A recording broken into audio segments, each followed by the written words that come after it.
I really wish that Trump had that kind of maturity. He behaves like a juvenile sometimes. And he comes from simple circumstances. Vivek Ramaswamy does not belong to a rich family. He has brains. That is how he became rich. And he is the model immigrant. And this is what I think the Americans like about this. Donald Trump is not absolutely stable.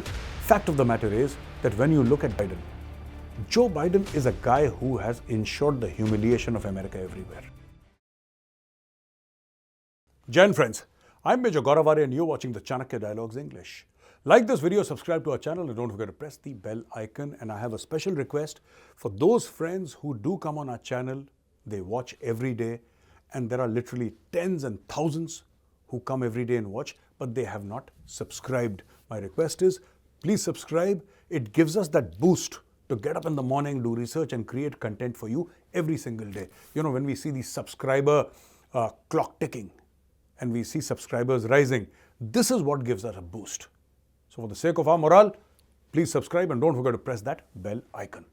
Now, ladies and gentlemen, this is about Trump. This is about Vivek Ramaswamy, and this is about the legal hassles that Trump has been caught in. But we very firmly believe that Trump is positioned to lead the United States of America as POTUS, which is President of the United States, once more. The problem is that Trump has made a lot of enemies. Some of them, well, they are enemies because they are political enemies, but some of them are those kind of enemies that Trump has made because of his habit of speaking a little too much, even when it's not required.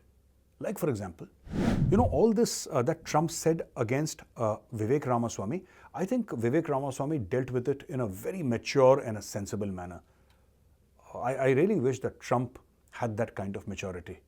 He behaves like a juvenile sometimes.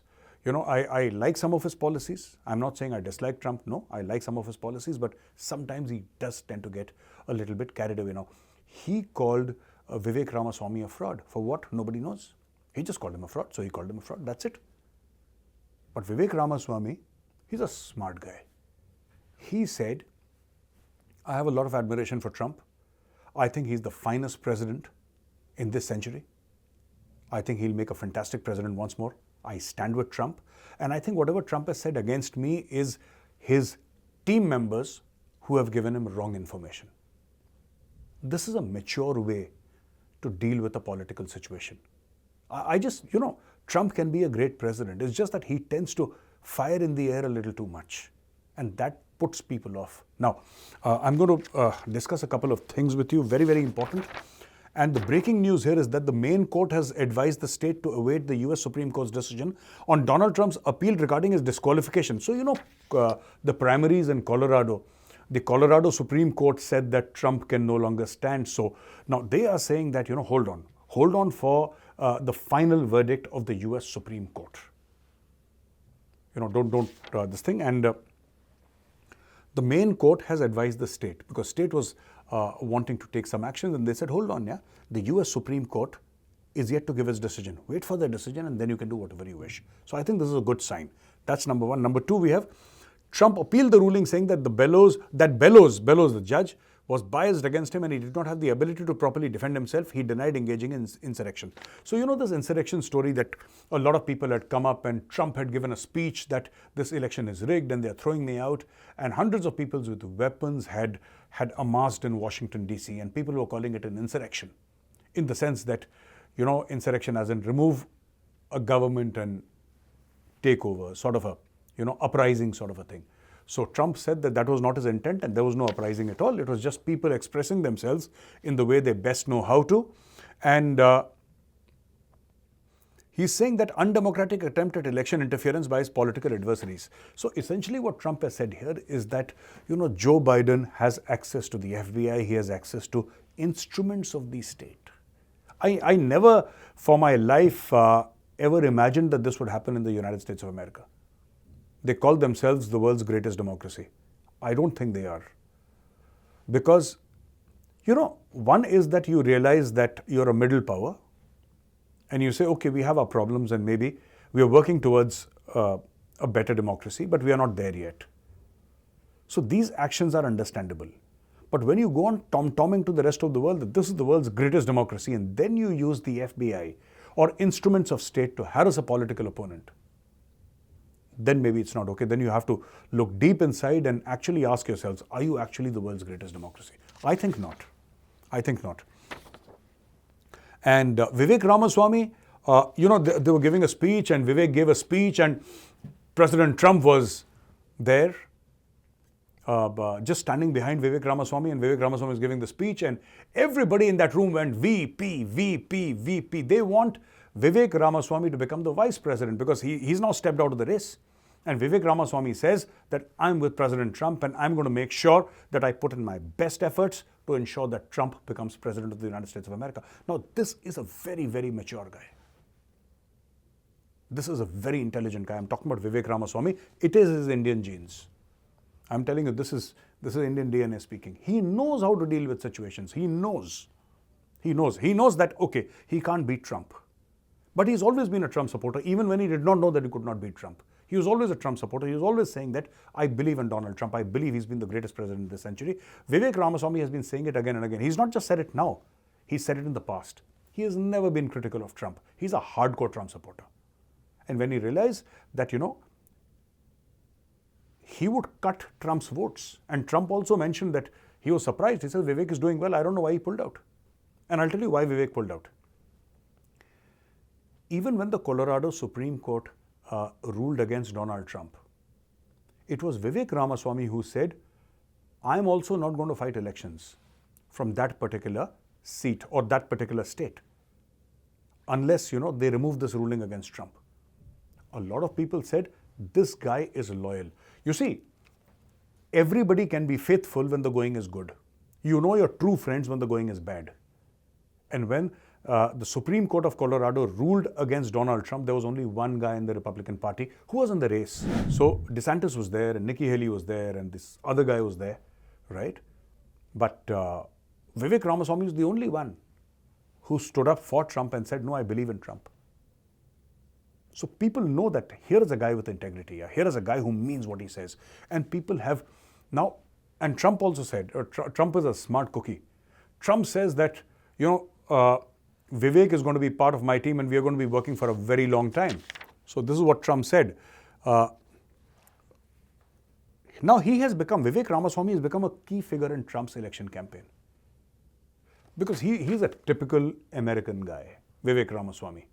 Even though many Americans cannot pronounce his name, the fact of the matter is that Vivek Ramaswamy, child of immigrants, right, uses education, and this is a very Indian thing to do, by the way. A lot of Americans are saying that he's a typical immigrant. He's actually a typical Indian, Vivek Ramaswamy. He's the kind of a son that parents in India want to have, a guy who studies, a guy who works hard. And he comes from simple circumstances. Vivek Ramaswamy does not belong to a rich family. He has become rich because this guy's worked hard and he has brains, right? That is how he became rich. And he's a model immigrant. And this is what I think the Americans like about this guy. He can smile, he can tell a joke, he can take a joke. He has got clarity of purpose. He's ideologically pure. He's a Trump supporter, and he has made his hundreds of millions the American way in the market. And this is why the Americans have started to respect and see Vivek Ramaswamy in a slightly different light. Now, in the Iowa caucus, Donald Trump secured a significant lead, winning 20 out of 40 delegates. So that is one. And Florida Governor Ron DeSantis came in second with former UN Ambassador Nikki Haley. So this was what I was talking about, right? In which this guy, Vivek Ramaswamy, comes in later. I mean, he has a lesser percentage of the votes, and the maximum is won by Donald Trump, right? Now, they're saying 5th of March in New Hampshire, Super Tuesday, it's Nikki Haley's best and perhaps last chance to beat Trump. So Nikki Haley and Trump go neck to neck now. Nikki Haley and Trump. And Haley is a former South Carolina governor and ambassador to the United Nations. She has a decent, they say that she has a decent chance of beating the former president. But because New Hampshire differs so much from the Republican norm, Trump remains the overwhelming favorite to win almost everywhere else. So one thing is certain, at least as far as the Republicans are concerned, it is largely Trump. I think Nikki Haley's ship has sailed here. I think that ship has sailed. Because there is such a lot of overwhelming support for Donald Trump in the United States. amongst people. And the sheer desire for a common American to see America great again, Trump's slogan, make America great again. The average American wants to see America great again. He does not like America being humiliated. And unfortunately, this is what, I don't agree with Donald Trump on many of the issues. But the problem is that even while I think that Donald Trump is not absolutely stable, fact of the matter is that when you look at Joe Biden is a guy who has ensured the humiliation of America everywhere. America was always this superpower, this irresponsible superpower, right? And the world feared America. Nobody loved America, by the way, except for maybe the Europeans and the Israelis. Nobody loves America. But after this exit from Afghanistan, and nobody is saying that they should go to war, but I think Donald Trump would have handled it far better. These images of US troops withdrawing in haste against an advancing Taliban, I think this is going to stay in our memory for a long, long time. I mean, this is not the United States of America, running away with your tail tucked firmly between your legs. This is not the US. So I think there is a deep hunger, a deep desire. There are local problems also. There are domestic problems also. But there is a way an American sees himself or herself. There is this framework in which average American sees himself or herself. As an American, as a part of the greatest superpower on earth today. So that is what they want to see. And unfortunately, Joe Biden, Sleepy Joe is not a guy who will give you a lot of confidence here. Nobody has a lot of confidence in Sleepy Joe. And, his rally in Atkinson, I'm talking about Donald Trump here, New Hampshire, endorsed by Vivek Ramaswamy, America First Patriot in the White House, Ramaswamy says, and Trump has publicly thanked Ramaswamy for his support. And as I said, VP everywhere. The crowd is going crazy about Vivek Ramaswamy. They're saying, Trump, he should be your vice president. So if Trump wins, you never know. Chief of staff, maybe. Vice president, maybe. You don't know. But the fact, is that, and the good part is that Vivek Ramaswamy he is a youngster. He's in his 30s. He is less than half of Donald Trump's age. Let us say he does become chief of staff or does become vice president. This guy has got an entire career, an entire life in front of him. He's so young and he's so brilliant. And I think he's going to be an asset. Clarity of purpose, clarity of thought is, I think, what separates Vivek Ramaswamy from the rest of the people. Even, I haven't seen Nikki Haley is, she's been to the UN and she's been governor, everything. But I've heard so many of Nikki Haley's speeches and I'm not, frankly, very impressed. I'm not very impressed with Nikki Haley. I think she's good, she's smart. But Vivek Ramaswamy, he's like a laser beam. This guy is so focused. He talks sense all the time. He's balanced, and he has shown after Trump accused him of deceit. The way he responded, Trump couldn't have done anything. Trump was absolutely flawed. Disarmed, actually. He said, what am I going to do with this guy?